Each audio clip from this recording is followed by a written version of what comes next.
apa sumber-sumber itu. Quran, sunnah, ini saja hakikat atau makna dari sunnah itu sendiri apa nggak tahu. Apalagi sumber yang lain, ijma, udah nggak kenal, apa itu, qiyas, gimana caranya. Kemudian istihsan, istishab, sadduz zara'i', masalihul mursalah, al-'urf. Sumber-sumber Islam kita yang banyak itu jarang yang kenal karena memang tidak ditilik, karena memang susah gitu dan males. Sebenarnya nggak susah sih, karena memang nggak mau aja. Kalau mau sebenarnya asik kita bahas itu satu persatu, dan itu kita bahas di awal sehingga kita kenal betul sumber-sumber ajaran Islam.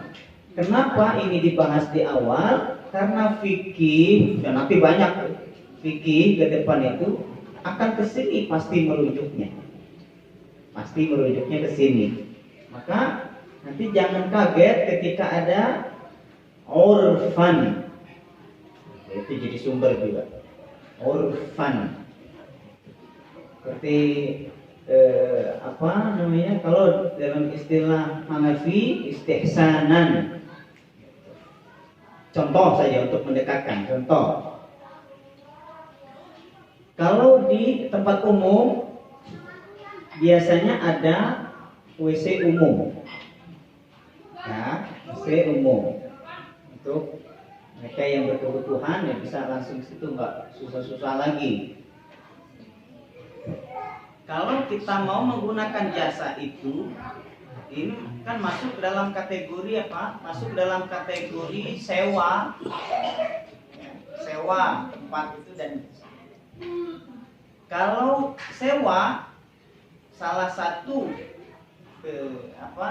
syaratnya adalah pertama dia harganya jelas,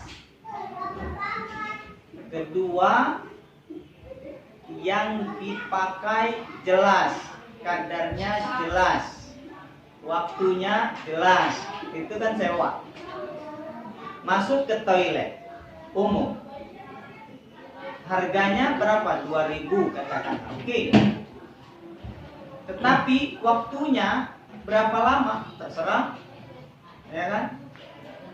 Ada yang semenit, 2 menit, 5 menit, terserah. Penggunaan airnya berapa banyak, terserah. Terserah, mau berapa saja terserah. Ini kan kalau diklopkan dalam akad sewa kan nggak nyambung. Tetapi ini tradisi ini diakui oleh syariat Islam. Nah, itu dalam dalil, salah satu dalil atau sumbernya adalah istihsan. Secara qiyas memang secara asal tidak diperbolehkan, tetapi istihsanan, secara istihsan itu boleh. Nah, ini dalil-dalil seperti ini perlu paling tidak satu pertemuan kita bahas supaya nanti kalau ketemu dalil, apa dalilnya istihsan, itu sudah tidak kaget lagi, atau urf itu tidak kaget lagi. Dan ada syarat-syaratnya juga yang akan kita bahas nanti di setiap pertemuan masing-masing dalil. Sunnah, apa itu sunnah? Sunnah secara bahasa artinya jalan atau cara. Baik jalan itu baik atau buruk, itu sunnah. Maka ketika ada hadis Nabi, man sanna fil islami sunnatan hasanatan falahu ajruha wa ajru man amila biha min ba'dihi la yanqusu min ujurihim syai'. Ada kata sunnah di sini, man sanna fil Islam sunnatan hasanah. Selanjutnya, man sanna fil Islam sunnatan sayyi'ah Ya, alaihi wizruha wa wizru man amila biha la yanqusu min auzarihim syai'. Kata sunnah di sini. Sunnah hasanah, sunnah sayyi'ah. Sunnah yang baik, sunnah yang buruk. Kok sunnah ada yang buruk? Jangan salah. Yang dimaksud hadis ini sahih. Man sanna fil Islam sunnatan hasanah, man sanna fil Islam sunnatan sayyi'ah. Sunnah di sini apa maknanya? Jalan. Ya. Tahu cara. Barang siapa yang melakukan sesuatu yang baru sini dalam Islam dan sesuatu yang baru ini baik, maka dia mendapatkan pahala apabila dia diikuti yang lain. Nah, pahala orang yang mengikuti ini juga ngalir, gitu ya. Nah, begitu juga sebaliknya. Man sanna fil Islam sunnatan sayyi'ah. Barang siapa yang membuat sesuatu yang baru dan yang baru ini buruk, dia dapat dosa. Melakukan sesuatu yang buruk itu, kalau diikuti, dia juga dapat dosanya orang yang mengikuti. Maka ada hadis dari Rasulullah SAW, barang siapa yang membunuh, maka dosa orang pertama yang membunuh terus ngalir sampai kiamat. Siapa yang pertama kali melakukan pembunuhan? Qabil putra Nabi Adam alaihissalam. Ini yang pertama kali melakukan pembunuhan. Maka orang-orang yang membunuh setelah itu berdosa atau tidak dosa? Dosa ini kenakah? Qabil kena. Berdasarkan hadis Nabi Sallallahu Alaihi Wasallam. Begitu juga sebaliknya. Orang yang melakukan sesuatu baru dan baik kemudian diikuti, pahalanya terus ngalir. Walau dia meninggal dunia. Cepet. Seperti misal wali kota Bandar Lampung membuat ide baru yang belum pernah ada di Lampung, dan itu manfaatnya luar biasa. Kemudian wali kota yang lain atau bupati yang mengikuti gayanya, itu pahalanya ngalir. Kenapa? Dia membuat sesuatu yang baru dan baru ini baik. Dan ini makna dari sunnah, artinya jalan, cara atau kekuatan secara umum, baik atau buruk. Secara istilah, apa makna sunnah? Sunnah adalah kullu ma nuqila 'anin nabiy sallallahu alaihi wasallam min qaulin aw fi'lin aw taqrir. Jadi perbuatan Nabi, ucapan Nabi, persetujuan Nabi, itu yang dimaksud dengan sunnah. Sahih Bukhari, Sahih Muslim, ada hadis yang berbunyi, dan ini ucapan Nabi, sibabul muslimi fusuqun wa qitaluhu kufur. Menghina muslim, mencaci muslim itu fasik. Wa qitaluhu kufur, memerangi muslim itu kufur. Ini sabda atau ucapan Rasulullah SAW. Contoh perbuatan dalam hadis Sahih Bukhari dari Sayyidah Aisyah ketika beliau ditanya, maka yasna'u Rasulullah sallallahu alaihi wasallam fi baiti, apa yang Rasulullah lakukan di rumahnya? Sayyidah Aisyah menjawab, kana yakunu fi mihnati ahli, fa idza hadaratis salatu qama ilaiha. Nabi di rumah itu melakukan pekerjaan rumah, membantu istri. Jadi kalau Nabi ada di rumah, ya masak juga, buat kue juga, ya, menjahit juga, menyulam juga, gitu ya. Masalah. Ikut ngaji juga. Pernah suatu ketika Rasulullah SAW membuat kue bareng Sayyidah Aisyah. Nabi buat adonan bersama Sayyidah Aisyah di dapur. Ketika buat adonan itu, Nabi ngambil sedikit, nyolek adonannya sedikit, kemudian ditempelkan ke pipi Sayyidah Aisyah. Akhirnya kejar-kejaran, Nabi lari dikejar oleh istri beliau Sayyidah Aisyah. Ini romantisme Rasulullah bersama Sayyidah Aisyah. Di adonannya dicolekkan ke pipi Sayyidah Aisyah. Itu membuktikan apa? Lihat, Rasulullah berada di dapur bersama Sayyidah Aisyah, ikut bareng buat kue. Itu yang dilakukan Rasul. Ketika sholat berkumandang, azan berkumandang, Rasul berdiri dan melaksanakan sholat. Ini perbuatan Rasulullah SAW. Takrir, persetujuan Rasul.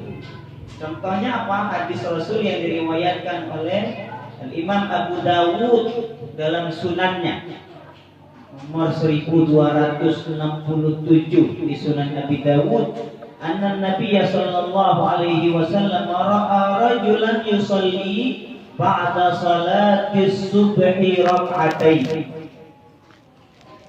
Nabi sallallahu alaihi wasallam melihat seseorang salat sunnah 2 rakaat setelah salat subuh. Dan kita tahu ada waktu-waktu yang tidak boleh melaksanakan sholat sunnah. Salah satunya adalah setelah melaksanakan sholat subuh. Tidak boleh melaksanakan sholat sunnah. Sholat sunnah yang apa? Sholat sunnah yang tidak ada sebab. Dan sholat sunnah yang ada sebab tapi sebabnya belakangan. Nah, itu tidak boleh dilaksanakan di waktu ini. Ada orang melaksanakan sholat sunnah 2 rakaat setelah dia sholat subuh. Faqala sholatus subhi raka'atan. Ini kata Nabi. Sholat subuh itu 2 rakaat. Tadi Anda sudah 2 rakaat. Oh, ini 2 rakaat lagi. Berarti 4 rakaat gitu ya. Nabi melihat ini orang ini sholatnya 4 rakaat ini. Tadi subuh udah 2 rakaat, itu sholat lagi setelah subuh 2 rakaat. Apa kata Nabi? Sholat subhi rakaatan. Sholat subuh itu 2 rakaat. Ya. Faqala rajul, orang tadi menjawab, ini lam akul shallaitu rak'ataini allati qablahuma. Saya tadi sebelum sholat subuh belum qobliyah. Saya sebelum sholat subuh belum melaksanakan sholat qobliyah subuh. Fa shallaituhuma al-an. Saya sholat sunnah qobliyah subuhnya sekarang ini. Setelah selesai sholat subuh, saya sholat sunnah qobliyah. Fasakata Rasulullah sallallahu alaihi wasallam. Rasul ketika mendengar jawaban orang tadi diam. Dari diamnya Rasul berarti Rasul setuju bahwa sholat ini di waktu ini tidak boleh, tetapi sholat sunnah yang diqadha itu boleh dikerjakan di waktu ini. Gitu ya. Yang kedua punya makna apa? Bahwa sholat sunnah qobliyah ini bukan qadha juga di sini masuknya. Karena dia masih dalam kategori masuk waktu. Kenapa? Karena sholat sunnah qobliyah dan sholat sunnah ba'diyah kapan selesainya? Waktu sholat itu selesai. Waktu sholat itu selesai. Kalau subuh Kapan selesai waktu subuh? Matahari terbit. Berarti qobliyah subuh dan ba'diyah subuh kapan selesainya waktunya? Matahari terbit. Dia selesai melaksanakan sholat 2 rakaat subuh, sholat fardu. Masih ada waktu belum? Sebelum terbit matahari boleh dia melaksanakan sholat qobliyah, karena ba'diyah nggak ada di subuh. Ba'diyah di subuh nggak ada. Tapi kalau zuhur ada, isya ada, maghrib ada, subuh nggak ada ba'diyah. Yang ada qobliyah. Nah, sebelum subuh dia nggak melaksanakan qobliyah. Dia boleh melaksanakan setelah itu boleh. Karena waktunya belum habis. Berarti dia adaan juga ya, bukan kodoan kalau begitu. Adaan. Jadi fasallaituhuma al-an itu adaan. Karena waktunya belum habis. Kalau ba'diyah kapan mulai? Setelah selesai sholat fardu. Qobliyah kapan mulai? Setelah masuk waktu sholat, sebelum melaksanakan sholat fardu. Habisnya kapan? Dua-duanya sampai waktu sholat fardu itu selesai. Berarti ada. Yang kedua, kalau dia qadha sholat, boleh juga dilaksanakan di waktu-waktu yang tidak diperbolehkan itu. Karena dia qadha. Ini sebabnya sudah ada. Sebabnya sudah ada. Qadha tadi. Kalau sebabnya belakangan, seperti apa tadi? Ingat? Istisqa. Istisqa. Sholat istisqa boleh nggak ini di waktu ini? Selesai sholat subuh sampai terbit matahari, boleh nggak istisqa di waktu ini? Tidak. Kenapa? Karena dia sholat sunnah yang sebabnya belakangan. Sholat istisqa itu sholat apa? Minta hujan. Sebabnya apa dia sholat? Sebabnya minta hujan. Hujan turun. Hujannya turun belum? Belum. Nah, sebabnya belakangan. Dia tidak boleh dikerjakan di waktu-waktu ini. Ada 5 waktu. Ke depan akan kita bahas. Ini salah satu contoh saja. Ya. Jadi yang boleh dikerjakan di waktu ini sholat sunnah yang apa? Sholat sunnah yang ada sebabnya, dan sebabnya itu duluan dan berbarengan. Contoh yang duluan apa tadi? Yang duluan sholat sunnah wudu. Dia sholat sunnah 2 rakaat. Kenapa? Karena tadi wudu, sebabnya duluan. Tahiyatul masjid, sholat sunnah tahiyatul masjid. Masuk dulu apa sholat dulu? Masuk masjid dulu. Sebabnya apa? Masuk masjid. Sebabnya duluan. Maka sholat sunnah tahiyatul masjid kapan saja boleh, walau sunnah. Masa kata Rasulullah Sallallahu Alaihi Wasallam, Rasulullah Sallallahu Alaihi Wasallam diam, tidak komentar. Ini artinya apa ini? Artinya sholat sunnah qobliyah boleh dikerjakan setelah selesai sholat subuh, walau waktu itu tidak diperbolehkan. Kenapa? Karena qobliyah ini selesai waktunya, yaitu selesai waktu sholat subuh. Contoh yang kedua, ketika Rasulullah SAW disuguhi dob. Dob itu apa dob? Biawak. Tapi Rasul nggak makan. Rasul tidak makan. Kalau tadi kan diam. Nah, diam tanda persetujuan Nabi. Karena Nabi melihat sesuatu yang tidak sesuai tidak mungkin diam, pasti ditegur. Kalau diam berarti Nabi setuju. Yang kedua, Nabi setuju dengan ucapannya, menyetujui. Ya. Seperti tadi disuguhi biawak, Nabi nggak makan. Sahabat Rasul yang bernama Khalid bin Walid, di sini di kepala beliau berpikir, berarti biawak ini haram. Karena Nabi nggak mau, berarti haram. Tetapi Kesimpulan, Khalid bin Walid di kepala, dan itu yang memberanikan beliau untuk bertanya kepada Nabi, apakah biawak ini haram wahai Rasul? Jawaban Nabi apa? Tidak.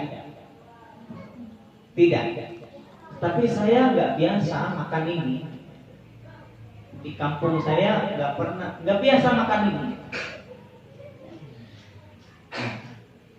Yang dapat kita simpulkan dari sini apa? Kalau ada makanan yang baru kita lihat, ya, bukan berarti makanan itu secara otomatis haram. Secara otomatis haram, karena nggak ada di kita. Begitu juga sebaliknya di Mesir, misalkan jengkol nggak ada, bukan berarti jengkol haram. Dan mereka nggak mau makan jengkol karena apa? Perih katanya, baunya itu nggak kuat. Kita di asrama di Azhar itu, asrama mahasiswa, ada yang satu lantai dengan saya, ada Afrika, ada Jazair, ada Cina juga, ya, ada banyak itu, ada 5 negara di situ satu lantai asrama itu. Saya bawa ikan asin dari Indonesia, terasi, ikan asin, banyak yang bau-bau itu lah saya bawa. Dan kan ada dapurnya umum, jadi semua bareng masaknya gitu. Dan bau menyengat luar biasa gitu. Ini makanan ini makanan nggak enak ini, makanan yang nggak boleh bikin makanan kayak gini. Nggak boleh karena memang dia nggak biasa, bukan berarti nggak boleh berkhianat, karena makanan yang nggak biasa di dia, tapi biasa di kami Indonesia. Dan ini makanan surga yang nggak ada. Jengkol, pete, itu kan makanan surga itu yang nggak ada di Timur Tengah. Ya, itu. Jadi karena Nabi nggak mau makan itu, kenapa? Karena nggak biasa. Bukan nggak boleh, karena nggak biasa diri beliau makan. Akhirnya sahabat-sahabat yang lain yang makan. Oke. Ya, itu makna sunnah ya, secara istilah sunnah. Jadi ucapan Nabi, perbuatan Nabi, persetujuan Nabi. Bahkan di definisi yang lain ulama-ulama hadis menambahkan sifat Nabi, sifat-sifat Nabi dan keseharian Nabi. Nah, itu masuk dalam kategori sunnah secara umum ya. Meskipun yang masyhur definisi sunnah ini 3 tadi: ucapan, perbuatan, persetujuan Rasulullah SAW. Nah, sunnah manzilatus sunnah tu'addu fil manzilatis saniyati ba'dal Qur'anil Karim min haitsu ruju' ilaiha. Jadi sunnah ini urutan sumbernya kedua setelah Al-Quran. Setelah Al-Quran. Dan ini berdasarkan hadis Rasulullah SAW ketika mengutus Mu'az bin Jabal ke Yaman menjadi wali. Wali itu apa? Semacam gubernur lah kalau sekarang. Nanti kalau ke Yaman, nanti ditanya orang di Yaman, gimana jawabnya? Saya cari di Quran. Kalau tidak ketemu di Quran bagaimana? Yang kedua, saya cari di sunnah. Kalau dicari di sunnah tidak ada, bagaimana? Ajtahidu ra'yi wal jihad. Saya berijtihad semampu yang saya bisa dengan alat-alat dan pemahaman-pemahaman saya. Ijtihad. Jadi ijtihad ini pun disetujui oleh Rasulullah SAW karena Rasul menepuk dada Mu'az. Alhamdulillah yang telah membuat ridho Rasulullah SAW. Jadi metodenya seperti ini. Ketika dicari di Quran tidak ada, dicari di Sunnah tidak ada, terus bagaimana dong hukumnya? Bukan bid'ah. Enggak. Nabi tidak melakukan, Nabi tidak mencontohkan, Nabi tidak mengucapkan. Berarti hukumnya apa? Bid'ah? Bukan. Tidak ada hukum. Tidak ada hukum. Di mana ada hukum? Orang dicari di Quran tidak ada. Dicari di Sunnah tidak ada. Ada hukum? Tidak ada hukum. Kalau dia katakan di Quran tidak ada, di Sunnah tidak ada, Nabi tidak melakukan, berarti bid'ah. Bid'ah itu hukum. Bid'ah itu apa? Hukum. Nanti bagaimana cara memahaminya ini? Kalau dicari di Quran tidak ada, dicari di Sunnah tidak ada hukum. Sementara setiap masalah pasti ada hukum. Kalau tidak ada hukum bagaimana? Ijtihad untuk mengadakan hukum. Ijtihad untuk mengadakan hukum, bukan bid'ah. Kalau bid'ah itu hukum ini. Hukum. Sementara kita belum ada di hukum. Ya.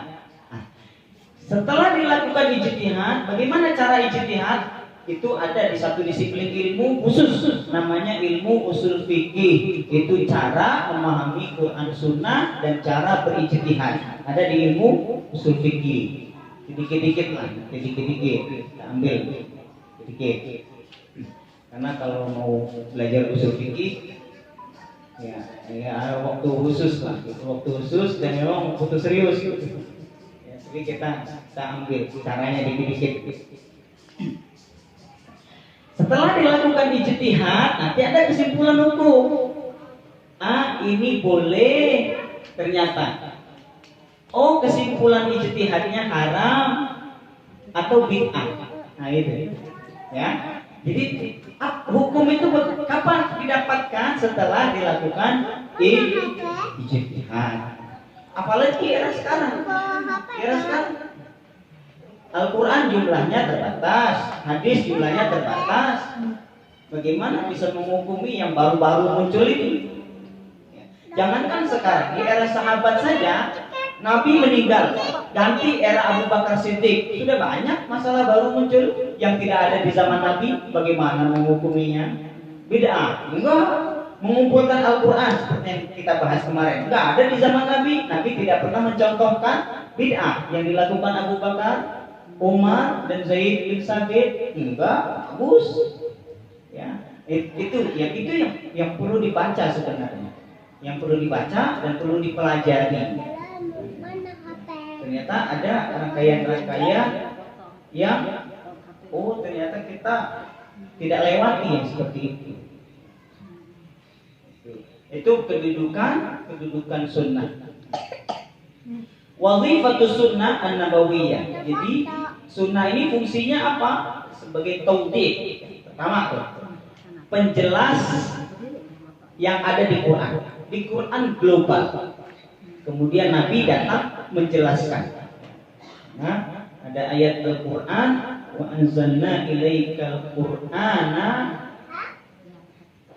tibyanan wa anzalna ilaikal kitaba tibyanan likulli syai'. Wa anzalna ilaikal kitaba tibyanan likulli syai'. Kami menurunkan Al-Quran kepada engkau wahai Nabi Muhammad sebagai penjelas segala sesuatu. Al-Quran ayat yang satu dengan ayat yang lain saling menjelaskan. Ayat yang satu dengan ayat yang lain saling menjelaskan.